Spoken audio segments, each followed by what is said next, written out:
ಮುದ್ದು ಸೊಸೆ ಇವತ್ತಿನ ಸಂಚಿಕೆಯಲ್ಲಿ ಭದ್ರೇಗೌಡ ವಿದ್ಯಾನ ಹತ್ರ ಬಂದು ಕೇಳ್ತಾಳೆ, ನೀನು ನಿಮ್ಮ ಮೊಬೈಲಿಂದ ಫೋನ್ ಮಾಡ್ದೆಲ್ಲ, ಯಾವಾಗ ಫೋನ್ ಮಾಡಿದ್ದು ನೆನ್ಪು ಮಾಡ್ಕಂತ. ನಾನು ನಮ್ಮ ಮದುವೆ ಹಿಂದಿನ ದಿನ ಒಂದು 12 ಗಂಟೆಗೆ ಫೋನ್ ಮಾಡಿದೆ ಅಂತ. ಹೌದಾ, ನೀನು ಬೇರೆ ಯಾರ್ದಾರು ಮೊಬೈಲಲ್ಲಿ ಇಸ್ಕೊಂಡು ಫೋನ್ ಮಾಡಿದ್ಯಾ ಅಂತ ಕೇಳ್ತಾನೆ.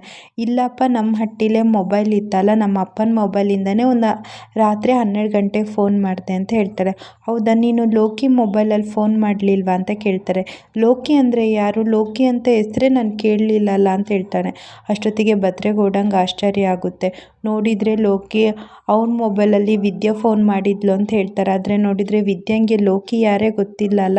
ಹೇಳು ವಿದ್ಯಾ, ಕರೆಕ್ಟಾಗಿ ನೆನ್ಪು ಮಾಡ್ಕ, ನೀನು ಯಾವತ್ತು ಯಾವಾಗ ಫೋನ್ ಮಾಡಿದೆ ಅಂತ. ಇಲ್ಲ, ನಾನು ಎಷ್ಟೋ ಸಲ ಮದುವೆ ನನಗೆ ಇಷ್ಟ ಇರಲಿಲ್ಲ, ನನಗೆ ಓದಬೇಕು ಅಂತಿದ್ದೆ. ನಮ್ಮ ಅಪ್ಪನಿಗೂ ನಾನು ಹೇಳ್ತಾ ಬಂದರೆ, ಆದರೆ ಅವ್ರು ಕೇಳಲೇ ಇಲ್ಲ. ಅದಕ್ಕೆ ನಮ್ಮ ಹಟ್ಟಿಲೇ ನಾನು ಫೋನ್ ಮಾಡಿದೆ ಅಂತ ವಿದ್ಯಾ ಹೇಳ್ತಾಳೆ. ನನಗಿನ್ನೂ 18 ವರ್ಷ ಆಗಿರಲಿಲ್ಲ. ನಾನು ಕಾಲೇಜಲ್ಲಿ ಕೇಳಿದ್ದೆ, 18 ವರ್ಷ ಆಗದೇ ಇದ್ದರೆ ಮದುವೆ ಆದರೆ ಪೊಲೀಸಿಗೆ ಕಂಪ್ಲೇಂಟ್ ಕೊಡ್ಬೋದು ಅಂತ. ಅದಕ್ಕೆ ನಾನು ನಮ್ಮ ಹಟ್ಟಿಲೇ 12 ಗಂಟೆಗೆ ಪೊಲೀಸಿಗೆ ಫೋನ್ ಮಾಡಿ ನನಗೆ ಮದುವೆ ಮಾಡ್ತಿದ್ದಾರೆ, ನನಗಿಷ್ಟ ಇಲ್ಲ, ನಾನಿನ್ನೂ ಮೈನರ್ ಸರ್ ಅಂತ ಹೇಳಿದೆ ಅಂತ. ಅಷ್ಟೊತ್ತಿಗೆ ಭದ್ರೇಗೌಡ ಹೇಳ್ತಾನೆ, ಹಾಗಾದರೆ ನೀನು ಲೋಕಿ ಹತ್ರ ಇಸ್ಕೊಂಡು ಫೋನ್ ಮಾಡಲಿಲ್ವಾ ಹೊತ್ತಾರೆ ಅಂತ ಹೇಳ್ತಾರೆ. ಇಲ್ಲ ಗೌಡ್ರೆ, ನಮ್ಮಪ್ಪ ನನ್ನನ್ನು ಕೂಡ ಹಾಕಿದ್ರು. ನಾನು 12 ಗಂಟೆಗೆ ನಮ್ಮನೆಯಿಂದನೇ ನಮ್ಮ ಅಪ್ಪನ ಮೊಬೈಲಿಂದನೇ ಫೋನ್ ಮಾಡಿದ್ದು. ಈ ಲೋಕಿ ಅಂದರೆ ಯಾರು ಅಂತಲೇ ನನಗೆ ಗೊತ್ತಿಲ್ಲ ಅಂತ ವಿದ್ಯಾ ಹೇಳ್ತಾಳೆ. ಅಷ್ಟೊತ್ತಿಗೆ ಭದ್ರೇಗೌಡ ಮನಸ್ಸಲ್ಲಿ ಹೇಳ್ತಾಳೆ, ನನ್ನ ಅಮ್ಮಿ ಸುಳ್ಳು ಹೇಳೋಕ್ಕಂತೂ ಸಾಧ್ಯ ಇಲ್ಲ. ಇಲ್ಲಿ ಲೋಕಿನೇನೋ ಡಬಲ್ ಗೇಮ್ ಮಾಡ್ತಾ ಇದ್ದಾನೆ. ಹಾಗಾದರೆ ಹೊತ್ತಾರೆನೇ ಆ ಫೋನ್ ಇಸ್ಕೊಂಡು ಫೋನ್ ಮಾಡಿದವ್ರು ಯಾರು ಅಂತ ಯೋಚನೆ ಮಾಡ್ತಾನೆ. ಅಷ್ಟೊತ್ತಿಗೆ ವಿದ್ಯೆ ಇದ್ದಳು. ಗೌಡ್ರೆ, ಏನಾಯಿತು ಅಂತ ಕೇಳ್ತಾರೆ. ಇಲ್ಲ, ಏನೂ ಇಲ್ಲ, ನನಗೊಂದು ಸ್ವಲ್ಪ ಕೆಲಸ ಇದೆ, ನಾನು ಹೋಗ್ತೀನಿ ಅಂತಾನೆ. ಅಯ್ಯೋ ಗೌಡ್ರೆ, ಅವಸರದಲ್ಲಿ ಬಂದ್ರಿ, ಏನೇನೋ ಕೇಳಿದ್ರಿ, ಈಗ ನೋಡಿದರೆ ಏನೂ ಹೇಳದೆ ಹೋಗ್ತಿದ್ದೀರಲ್ಲ, ಏನಾಯಿತು ಅಂತ ಕೇಳ್ತಾರೆ. ಏನಿಲ್ಲ ಅಮ್ಮಿ, ನನಗೆ ಕೆಲಸ ಇದೆ, ನೀನು ನಿನ್ನ ಕೆಲಸ ನೋಡ್ಕೊ ಅಂತ ಭದ್ರೇಗೌಡ ಅಲ್ಲಿಂದ ಹೋಗ್ತಾನೆ. ಅಷ್ಟೊತ್ತಿಗೆ ವಿದ್ಯೆ ಇದ್ದವಳು ಯೋಚನೆ ಮಾಡ್ತಾಳೆ, ಯಾಕೆ ಗೌಡ್ರು ಬಂದಿದ್ದೆಲ್ಲ ಕೇಳಿದ್ರು ಅಂತ ಯೋಚನೆ ಮಾಡ್ಕೊಂಡು ನಿಲ್ತಾಳೆ. ಈ ಕಡೆ ಚಿತ್ರ ಮದುವೆಗೆ ರೆಡಿ ಆಗ್ತಾ ಇರ್ತಾಳೆ. ಅಷ್ಟೊತ್ತಿಗೆ ಈಶ್ವರಿ ಬಂದು, ಏನೇ ಮಾಡ್ತಿದ್ಯಾ, ಈ ಸೀರೆ ಯಾಕೆ ಉಟ್ಟಿದೀಯಾ, ನಿಮ್ಮ ಅತ್ತೆ ಕೊಟ್ಟಿದ್ದಾರಲ್ಲ ಆ ಸೀರೆ ಉಡೋದಲ್ವಾ ಅಂತ ಹೇಳ್ತಾರೆ. ಇಲ್ಲ ಕಣವ, ಇದು ಚೆನ್ನಾಗಿ ಕಾಣ್ತಿತ್ತು, ಅದಕ್ಕೆ ಅದ್ಯಾಕೆ ಅಂತ ಇದೇ ಉಟ್ಟೆ ಅಂತ. ಬೇಡ, ನಿಮ್ಮತ್ತೆ ಬೇಜಾರು ಮಾಡ್ತಾಳೆ, ಹೋಗು ಅದೇ ಸೀರೆ ತಗೊಂಡು ಬಾ, ನಾನು ಸೆಲೆಕ್ಟ್ ಮಾಡಿದ್ನಲ್ಲ ಅಂತ. ಅಷ್ಟೊತ್ತಿಗೆ ಚಿತ್ರ ಹೋಗಿ ಸೀರೆಗಳನ್ನ ತಗೊಂಬರ್ತಾಳೆ. ಸೀರೆ ಬಾಕ್ಸ್ ಓಪನ್ ಮಾಡಿದರೆ ಅವ್ರು ಸೆಲೆಕ್ಟ್ ಮಾಡಿರೋ ಸೀರೆ ಇರಲ್ಲ, ಅಲ್ಲಿ ಚೇಂಜ್ ಆಗಿರುತ್ತೆ. ಕೇಳ್ತಾಳೆ ಚಿತ್ರ, ಅಲ್ಲ ಕಣವ, ನಾನು ಸೆಲೆಕ್ಟ್ ಮಾಡಿದ್ದು ಸೀರೆ ಇದಲ್ಲ ಕಣವ, ಅದು ಹೆಂಗೆ ಚೇಂಜ್ ಆಯಿತು ಅಂತ ಚಿತ್ರ ಈಶ್ವರಿಗೆ ಕೇಳ್ತಾಳೆ. ಈಶ್ವರಿ ಹೇಳ್ತಾಳೆ, ನಿಮ್ಮ ಅತ್ತೆ ಬೇರೆಯವ್ರಿಗೆ ಕೊಡೋ ಸೀರೆನ ನಮಗೆ ಕೊಟ್ಟಿದ್ದಾಳೆ, ಹೋಗಿ ಚೇಂಜ್ ಮಾಡೋ ಅನ್ನೋಷ್ಟೊತ್ತಿಗೆ ಸಾವಿತ್ರಿನೇ ಅದಕ್ಕೆ ಅಂದ್ಕೊಂಡು ಅಲ್ಲಿ ಬರ್ತಾಳೆ.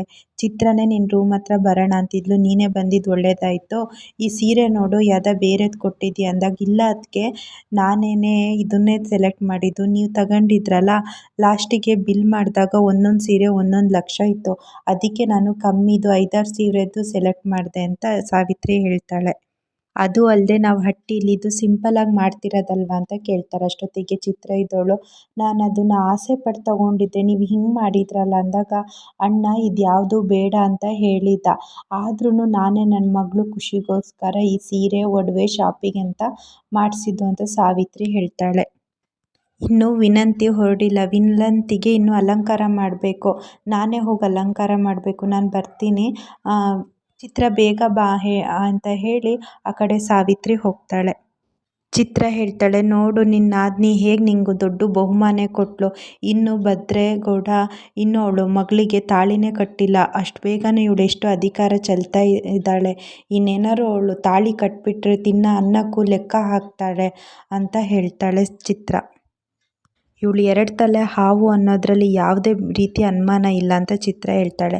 ಈಶ್ವರಿ ಇದ್ದವಳು, ಇಷ್ಟು ದಿನ ನಾನು ಅಂದ್ಕೊಂಡಂಗೆ, ನಾನು ಹೇಳ್ದಂಗೆ ನನ್ನ ಹಿಂದೆ ಸುತ್ತುತ್ತಾ ಇದ್ಲು, ಆದರೆ ಈಗ ಇಷ್ಟು ಬೇಗ ಚೇಂಜ್ ಆಗಿದ್ದಾಳಲ್ಲ ಅಂತ ಈಶ್ವರಿ ಹೇಳ್ತಾಳೆ ಚಿತ್ರನಿಗೆ. ನೀನು ನೋಡಿದರೆ ಎಲ್ಲರೂ ಒಳ್ಳೆಯದು ಅಂದ್ಕೊಂಡು ನೀನು ಅವರಿಗೆಲ್ಲ ಒಳ್ಳೇದು ಮಾಡ್ತಿದ್ಯಾ, ಆವಾಗ ಮೊದಲು 3 ಅಡಿ, ಈಗ ನೋಡಿದರೆ 7, ಆದರೆ ಅವರೇ ನಮಗೆ ತಿರುಗಿ ಬೀಳ್ತಿದ್ದಾರಲ್ಲವ ಅಂತ ಹೇಳ್ತಾಳೆ ಚಿತ್ರ. ಚಿತ್ರ ಇದ್ದವಳು, ತಗೊಳ್ಳವ, ನಿನ್ನ ನಾದ್ನಿ ನಿಂಗಂತ ಪ್ರೀತಿಯಿಂದ ಕೊಟ್ಟಿದ್ದಾಳೆ, ಉಟ್ಕೊಂಬ ಅಂತ. ಅಷ್ಟೊತ್ತಿಗೆ ಈಶ್ವರಿ ಇದ್ದವಳು, ಭಿಕ್ಷೆ ಅಂತ ಕೊಟ್ಟಿರೋದನ್ನ ನಾನು ತಗೊಳ್ಳೋದು ಇಲ್ಲ, ಅದು ತಗೊಳ್ಳೋಂಗೆ ನಾನು ಮಾಡ್ಕೊಳ್ಳೋದು ಇಲ್ಲ, ಟೈಮ್ ಬರಲಿ ಆವಾಗ ನಾನು ಏನು ಅಂತ ತೋರಿಸ್ತೀನಿ ಅಂತ ಸೀರೆನ ತೆಗೆದು ಬಿಸಾಡ್ತಾಳೆ.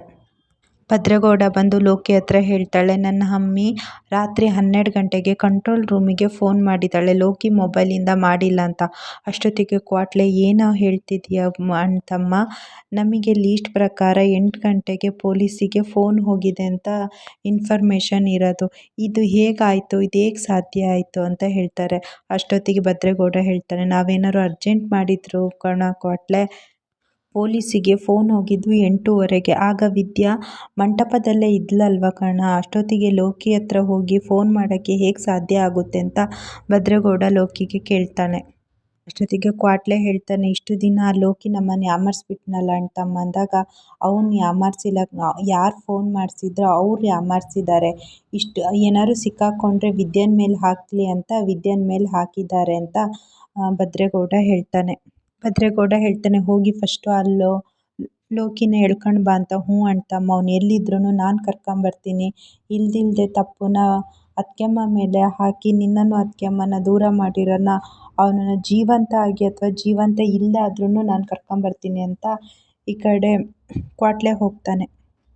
ಈ ಕಡೆ ವಿದ್ಯಾ ಪೂಜೆಗೆಲ್ಲ ತಯಾರಿ ಮಾಡ್ತಾ ಇರ್ತಾಳೆ. ಮುತ್ತೈದೆಯರೆಲ್ಲ ಬರ್ತಾರೆ. ವಿದ್ಯಾ ಎಲ್ಲ ರೆಡಿ ಆಯ್ತಂತ. ಹ್ಞೂ ಅಕ್ಕ, ಈಗ ಬನ್ನಿ ಅಂತ ಎಲ್ಲ ಪೂಜೆಗೆ ರೆಡಿ ಮಾಡ್ತಿರ್ತಾರೆ. ಈ ಕಡೆ ನೋಡಿದ್ರೆ ಮದುವೆಗೂ ತಯಾರಿ ಆಗ್ತಾ ಇರುತ್ತೆ. ಈ ಕಡೆ ಚಿತ್ರ ಹೇಳ್ತಾಳೆ, ಅವ್ವ ನಾನೊಂದು ನಿಜವಾಗ್ಲೂ ಹೇಳ್ತೀನಿ, ಈ ಮದುವೆ ಒಂದು ನಿದ್ರೆ ಸಾಕು ಅಂತ ಅನಿಸ್ಬಿಟ್ಟಿದೆ ನನಗೆ ಅಂತ. ಈಶ್ವರಿ ಇದ್ದವಳು, ನನಗೂ ಹಾಗೆ ಅನ್ನಿಸ್ತಿದೆ, ಹಾಗಾದರೆ ಹಿಂಗಾರು ಮಾಡಿ ನಿಲ್ಲಿಸವ್ವ ಅಂತ ಹೇಳ್ತಾರೆ. ಎಲ್ಲರಿಗಿಂತ ಮೊದಲು ವಿನಂತಿಗೆ ನ್ಯಾಯ ಬೇಕು ಅಂತ ಹೇಳ್ದವಳೆ ನಾನೇ. ಈಗೇನಾದ್ರು ನಾನು ಮದುವೆ ನಿಲ್ಲಿಸ್ತೀನಿ ಅಂತ ಹೋದರೆ ನನಗೆ ಎಲ್ಲ ಉಗಿತಾರೆ ಅಂತ ಈಶ್ವರಿ ಹೇಳ್ತಾಳೆ. ಬೇರೆ ಏನಾದ್ರು ಇದ್ದರೆ ಹೇಳು ಅಂತ. ಬೇರೆ ಇನ್ನೇನವ್ವ ಹೇಳಲಿ ಅಂತ.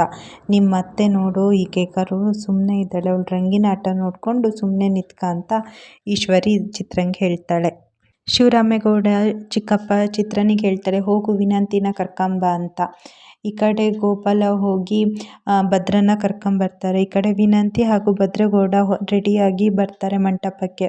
ಅಷ್ಟೊತ್ತಿಗೆ ಅಮ್ಮಮ್ಮ ಇದ್ದರು. ದೇವ್ರೆ, ಇದೆಲ್ಲ ನೋಡಿಕೊಂಡು ನನಗಿರೋಕ್ಕಾಗ್ತಿಲ್ಲ, ಹೇಗಾರು ಈ ಮದುವೆನ ನಿಲ್ಲಿಸಪ್ಪ ಅಂತ ದೇವ್ರ ಹತ್ರ ಮನಸಲ್ಲೇ ಬೇಡ್ತಾ ಇರ್ತಾರೆ. ಈ ಕಡೆ ಈಶ್ವರಿ ಮಗ ಹೇಳ್ತಾನೆ, ಇಷ್ಟ ಇಲ್ಲದ ಮದುವೆ ಆಗೋದು ಎಷ್ಟು ಕಷ್ಟ ಅಂತ ಈಗ ಭದ್ರಗೌಡನಿಗೆ ಗೊತ್ತಾಗುತ್ತೆ. ಅವತ್ತು ಹೀಗೇನೆ ನನಗಿಷ್ಟ ಇಲ್ಲ ಅಂದ್ರೂ ಮದುವೆ ಮಾಡಿಸಿದ್ರು. ಈಗ ನನಗೆ ಖುಷಿ ಆಗ್ತಿದೆ. ಆ ನೋವು ಏನು ಅಂತ ಅವನಿಗೂ ಗೊತ್ತಾಗಬೇಕು. ಇನ್ನು ನಾನು ಆರಾಮಾಗಿ ನಿದ್ದೆ ಮಾಡ್ತೀನಿ ಅಂತ ಹೇಳ್ತಾನೆ. ಈ ಕಡೆ ಭದ್ರೇಗೌಡ ಅಪ್ಪಯ್ಯ ಅಂತ ಕರೀತಾನೆ. ಅಷ್ಟೊತ್ತಿಗೆ ಶಿವರಾಮೇಗೌಡ, ಮಾತಾಡೋಕ್ಕೆ ಏನೂ ಇಲ್ಲ, ಸುಮ್ಮನೆ ಕೂತ್ಕೊಳ್ಳೋಕೆ ಹೇಳಿ ಅಂತ ಹೇಳ್ತಾನೆ. ಅಷ್ಟೊತ್ತಿಗೆ ಅಮ್ಮಮ್ಮ ಹೇಳ್ತಾರೆ, ಅವತ್ತು ಅಷ್ಟೇ ಅವನಿಗೆ ಮಾತಾಡೋಕ್ಕೆ ಅವಕಾಶನೇ ನೀವು ಕೊಡಲಿಲ್ಲ, ನೀವೇ ತೀರ್ಮಾನ ತಗೊಂಡ್ರು. ಈಗಾದರೂ ಅವನು ಮಾತಾಡೋಕ್ಕೆ ಅವಕಾಶ ಕೊಡಿ. ಭದ್ರ, ಏನು ಮಾತಾಡಬೇಕು ಅಂತಿದ್ಯಾ, ಈಗಾರು ಮಾತಾಡು ಅಂತ ಅಮ್ಮಮ್ಮ ಭದ್ರೇಗೌಡಂಗೆ ಹೇಳ್ತಾರೆ. ಭದ್ರೇಗೌಡ ಹೇಳ್ತಾರೆ, ಅಪ್ಪ, ವಿದ್ಯೆ ತಪ್ಪು ಮಾಡಿದ್ದಾಳೆ ಅಂತ ನಾವು ಅವಳನ್ನ ಹೊರಗಿಟ್ಟಿರ್ಬೋದು, ಆದರೆ ಅವಳನ್ನ ಬಿಟ್ಟರೆ ನನ್ನ ಮನಸ್ಸಲ್ಲಿ ಯಾರೂ ಇಲ್ಲ. ನಾನು ಅವಳಿಗೆ ಬಿಟ್ಟು ಬೇರೆ ಯಾರಿಗೂ ಜಾಗನೇ ಕೊಟ್ಟಿಲ್ಲ ಅಪ್ಪಯ್ಯ. ನನಗೀಗನೂ ಅನ್ನಿಸ್ತಿದೆ ನಾನು ಏನೂ ತಪ್ಪು ಮಾಡಿಲ್ಲ ಅಂತ ನನ್ನ ಮನಸ್ಸಾಕ್ಷಿಗೆ ಗೊತ್ತು ಅಪ್ಪಯ್ಯ ಅಂತ ಭದ್ರೇಗೌಡ ಶಿವರಾಮೇಗೌಡಂಗೆ ಹೇಳ್ತಾನೆ. ನನ್ನ ಹೆಂಡ್ರಿಗೆ ನಾನು ಅನ್ಯಾಯ ಮಾಡೋಕ್ಕೆ ಬಿಡಲ್ಲ ಅಪ್ಪಯ್ಯ. ಇದ್ರ ಹಿಂದೆ ಏನೋ ಮಸಲತ್ತು ನಡೆದಿದೆ, ಅದೇನು ಅಂತ ತಾಳ್ಮೆಯಿಂದ ಯೋಚನೆ ಮಾಡಿ ನಿರ್ಧಾರ ತಗೊಳ್ಳಪ್ಪಯ್ಯ ಅಂತ ಹೇಳ್ತಾನೆ ಭದ್ರೇಗೌಡ. ಅಷ್ಟ ತನಕ ಈ ಮದುವೆ ನಿಲ್ಲಿಸು ಅನ್ನೋಷ್ಟೊತ್ತಿಗೆ ಸಾವಿತ್ರಿ ಇದ್ದಳು, ಭದ್ರ, ನನ್ನ ಮಗಳು ಜೀವನ ಹಾಳು ಮಾಡಿ ಈಗ ನನ್ನ ಹೆಂಡ್ರ ಜೀವನನ ನಾನು ಹಾಳು ಮಾಡಲ್ಲ ಅಂತ ಹೇಳ್ತಿದ್ದೀಯಾ ಅಂತ. ಇಲ್ಲ ಕಣತೆ, ಸ್ವಲ್ಪ ಯೋಚನೆ ಮಾಡು ಅಂತ ಸಾವಿತ್ರಿ ಹೇಳ್ತಾಳೆ. ಭದ್ರೇಗೌಡ ಸಾವಿತ್ರಿಗೆ ಹೇಳ್ತಾರೆ. ಅಷ್ಟೊತ್ತಿಗೆ ಸಾಕು, ನೀನೇನು ಮಾತಾಡಬೇಡ, ಈಗ ಮದುವೆ ನನ್ನ ಮಗಳ ಜೊತೆ ನಿನ್ನ ಮದುವೆ ಆಗಬೇಕು ಅಷ್ಟೇ ಅಂತ ಸಾವಿತ್ರಿ ಹೇಳ್ತಾಳೆ. ಅಷ್ಟೊತ್ತಿಗೆ ಶಿವರಾಮೇಗೌಡ ಹೇಳ್ತಾರೆ, ಇದನ್ನು ಏನೂ ಮಾತಾಡೋಕ್ಕಿಲ್ಲ, ಸುಮ್ಮನೆ ಹೋಗಿ ಮರ್ಯಾದೆಯಿಂದ ಅವಳಿಗೆ ತಾಳಿ ಕಟ್ಟಕ್ಕೆ ಹೇಳು, ಇಲ್ಲಿಗೆ ಇದೆಲ್ಲ ಮುಗೀತು ಅಂತ ಶಿವರಾಮೇಗೌಡ ಹೇಳ್ತಾನೆ.